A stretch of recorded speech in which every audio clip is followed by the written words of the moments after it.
Ladies and gentlemen, hey, hi, how you doing? Welcome back to the channel. Thank you so much for stopping by. You've probably heard the phrase COD is dead a lot over the course of the past month and a half, 2 months or so, right? Season 1 of Call of Duty obviously derailed things significantly when it comes to Black Ops 6, and the Warzone integration started off in a very poor state. And so in turn, we've seen Call of Duty really struggle over the course of the past few weeks, with a lot of players leaving the game absolutely being in a rough state with minimal updates during that time span. And thus you get a lot of the player sentiment of this game is dying, Call of Duty is dead.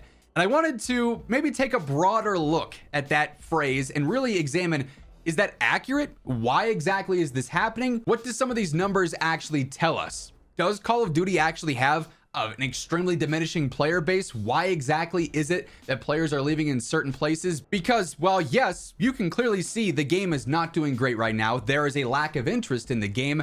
There's also other interesting things going on opposing, those numbers and that player base fall off and whatnot up until this point, right? So there's a couple of things that I wanted to touch on first and foremost here in regards to the general game's success, right? Because of course, back in the day, in the golden era of Call of Duty, we used to simply be able to boot up the game, and in the lower left-hand corner of the screen, there was the online player count where you could see there were 800,000 players on, or where exactly the heat map would show there were a bunch of players on at different times of the day, right? You could just straight up see that live in game. And then Call of Duty, of course, decided to remove that feature because they didn't want people knowing how many players were on the game. And we didn't have those metrics for some time until Call of Duty came back to Steam with the COD HQ and Modern Warfare 2022.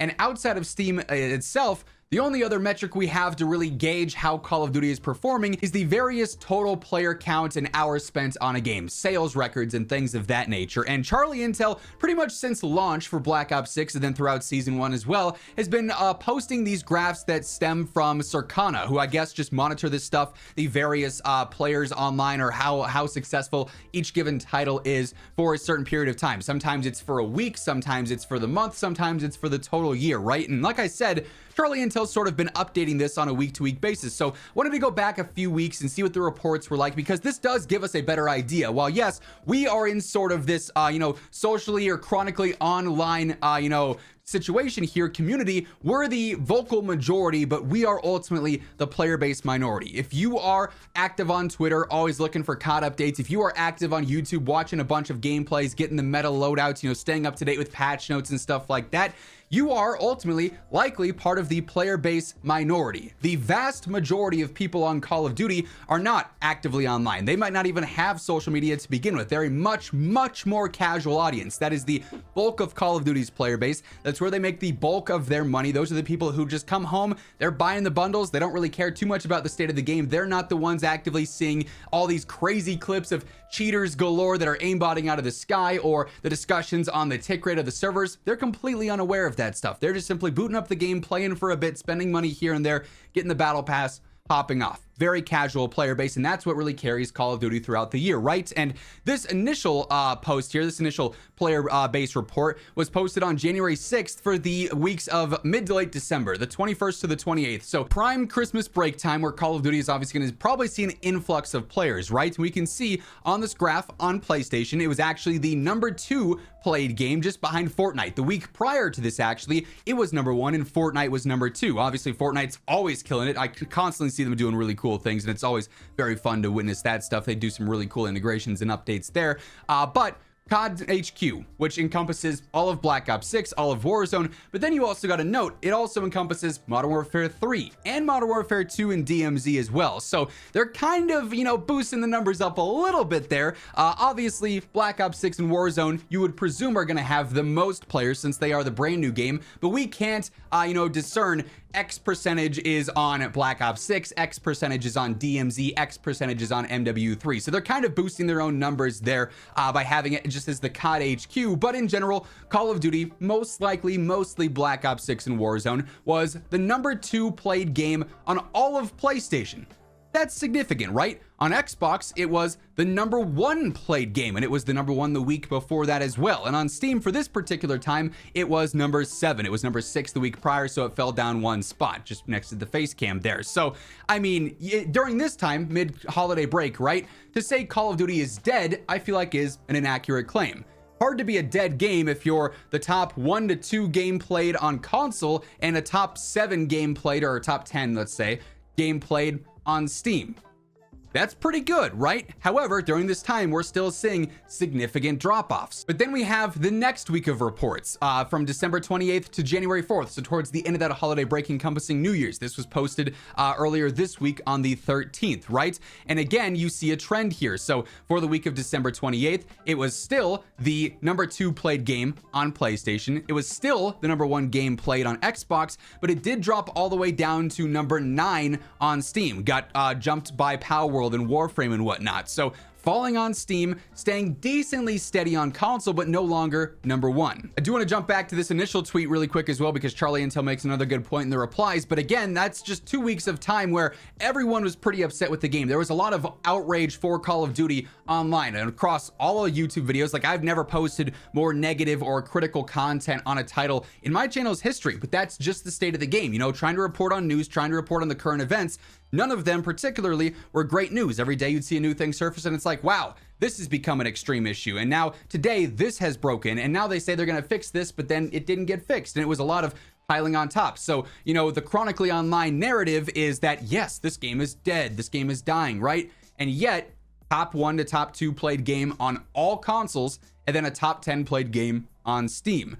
You look at this, Lucci makes this point in the reply and says, this is why people posting the Steam charts, which have been used a lot, saying, hey, you know, the game lost 50% of its players in the first 2 months. That's pretty miserable, right? Saying the Steam charts claiming the sky is falling is dumb. Steam is probably the smallest COD player base behind Battle.net and now Microsoft PC. I'm a big COD hater, and when they deserve it, but the game isn't even close to being dead. And Charlie Intel does respond and say, Circana reports that Fortnite will probably overtake Call of Duty on Xbox soon. That was next week. It was still number 2 played there, but definitely probably close.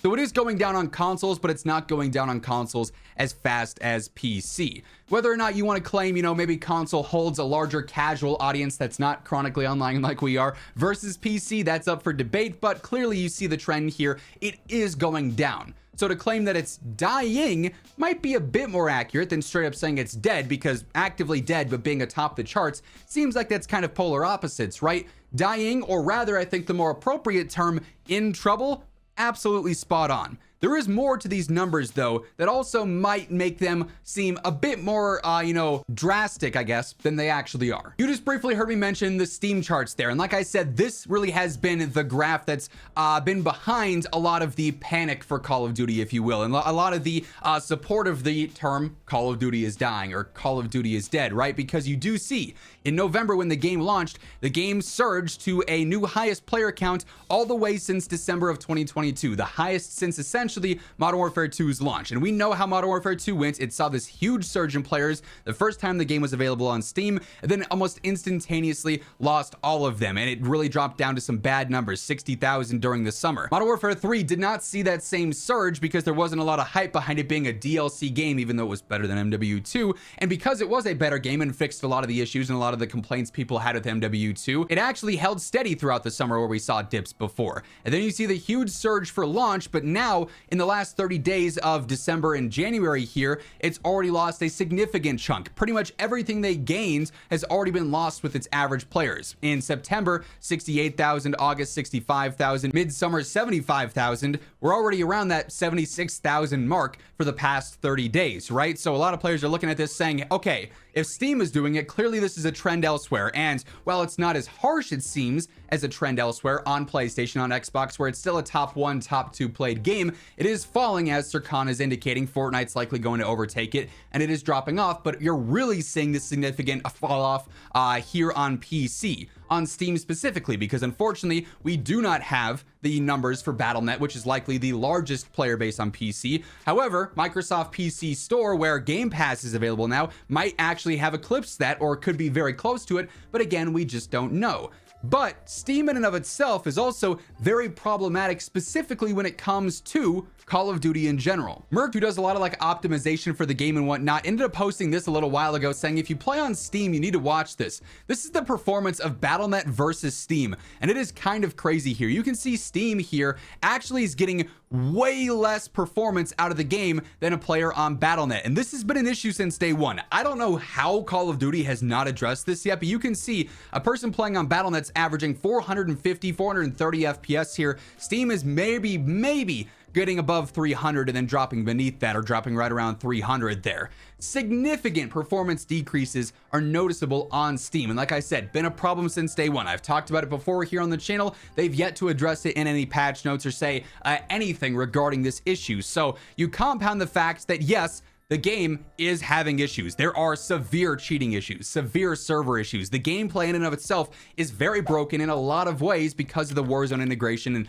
all the problems that introduced. There's a lot of updates needed to repair the game as it stands. So a natural player drop-off is expected. When the game doesn't function, when the game does not feel good and it doesn't feel rewarding, you're not going to play it. And a lot of people clearly have expressed that, and they've stopped playing. You also, though, take the one platform that actually gives us their player counts, which everyone uses as the main driven, factor behind the narrative of the game is dead, the game is dying. Panic mode is also the least optimized and most buggy platform, it seems like, for the game as it stands. So the numbers, while yes, they're not good, also have some external factors to them that might be reinforcing that drop off a little bit more. You might have a lot of Steam players right now saying, yeah, I have the game on Steam, or I'm just a Warzone player, so it's free to play anyways. If I go and download it on BNet, I'm gonna have a better performing game. If I go and have Game Pass, I can play Black Ops 6 for cheap and still play Warzone free to play, and I'll get a better performance on PC, Microsoft Store, right? Or if you have a console, you might just jump over there and play with, 120 hertz if you've got an applicable monitor and stuff. So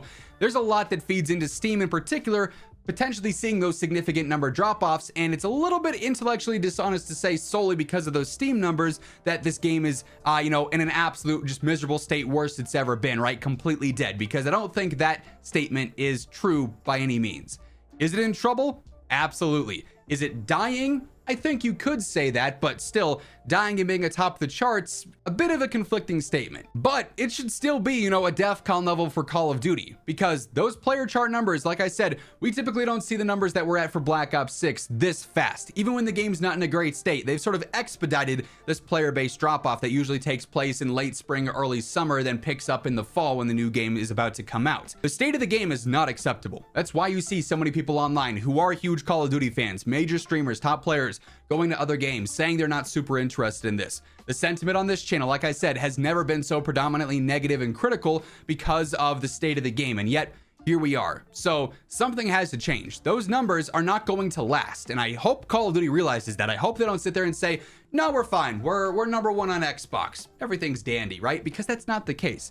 Things have to change, but also I think some of this panic might be a little bit over exaggerated. And I did want to, like I said, talk about that subject a little bit more here today, because I do think there's interesting factors behind it, especially considering just what the narrative is and what the general online sentiment is for this game so far. But that being said, that is going to wrap things up for this video. If you enjoyed it, a like rating is always really appreciated. And if you're new to the channel, you want to guarantee that every single day you're in the know for all things going on in COD, this is the place to be. So feel free to hit that subscribe button and turn on those post notifications. But once again, thank you so much for tuning in. And until next time, take it easy, have an awesome rest of your day, and I'll catch you later.